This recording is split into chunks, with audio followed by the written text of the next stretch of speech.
오늘은 헌정사상 초유의 사건이죠. 바로 전직 대통령의 형사 재판을 함께 들여다보겠습니다. 법정 안팎에서 극명하게 엇갈리는 윤석열의 태도, 그 이면에 숨겨진 진짜 속내가 무엇인지 담아보겠습니다. 재판부에 의해 법정에 총 3대의 카메라가 설치되었던 것 다들 알고 계실 겁니다. 카메라가 비추는 동안 윤석열은 이전 내란 재판 때와는 사뭇 다른 모습을 보였죠. 무려 82분 동안 홀로 발언하며 자신의 주장을 쏟아냈던 과거와 달리 이번에는 발언을 상당히 자제하는 모습이었어요. 모니터에 시선을 고정하거나 변호인과 조용히 대화를 나누는 모습만 간간히 포착됐죠. 그런데 말입니다. 진짜 중요한 이야기는 카메라가 꺼진 뒤에 나왔습니다. 법원이 사생활 보호를 이유로 보석신문 중계를 허용하지 않았고 재판부가 카메라를 퇴정시키자마자 윤석열의 태도가 180도 돌변한 겁니다. 일단 목소리부터 확 커졌고 무려 20분 가까이 혼자서 거침없는 발언을 쏟아냈습니다. 내가 원래 목소리가 굉장히 큰 사람인데 지금은 작아졌다고 스스로 언급할 정도였죠. 자, 이제부터 저희 채널 시청자분들이 놓치지 말고 주목해야 할 중요한 포인트들을 짚어보겠습니다.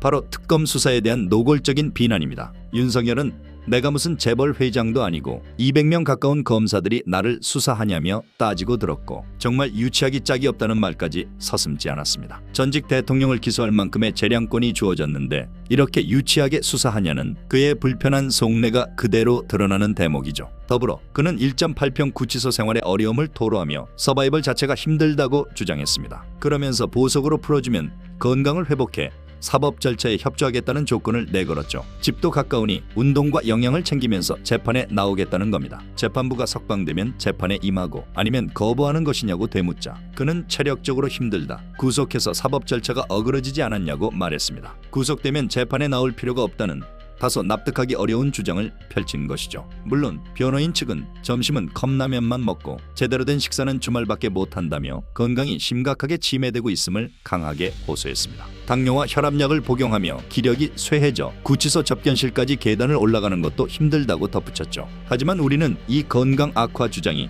과연 얼마나 신빙성이 있는지 따져봐야 합니다. 특검은 증거 인멸과 도망, 위증 교사 우려가 있을 뿐만 아니라 윤석열의 건강 상태가 그렇게 심각하지 않다는 입장을 밝혔습니다. 결정적인 팩트는 바로 이것입니다. 구속되기 약 한 달 전까지만 해도 언론의 반바지 차림으로 자택 근처 상가를 활보하는 모습이 포착됐던 인물이라는 점입니다. 변호인 측은 재판을 거부하는 것은 아니라고 선을 긋고 있지만 특검이 공판에서 배제되지 않는 한 출석하기 어렵다는 입장을 고수하고 있어 사실상 사법 절차에 대한 불만을 재판 불출석으로 표출하고 있다는 비판을 피하기 어려워 보입니다. 체포영장 집행을 거부하며 검사 책상 앞에 불러내는 게 검사 능력이라는 논리를 폈던 과거의 태도를 돌이켜보면 지금의 상황이 더 명확하게 이해될 겁니다. 한편 윤석열이 구속이 취소되어 풀려난 것을 계기로 12.3 내란 사태에 가담했던 주요 인물들이 줄줄이 보석을 신청하고 있습니다. 내란 2인자로 불리는 김용현 전 국방부 장관은 이미 여러 차례 구속 취소 청구가 기각되었음에도 두 번째 보석을 신청한 상태죠.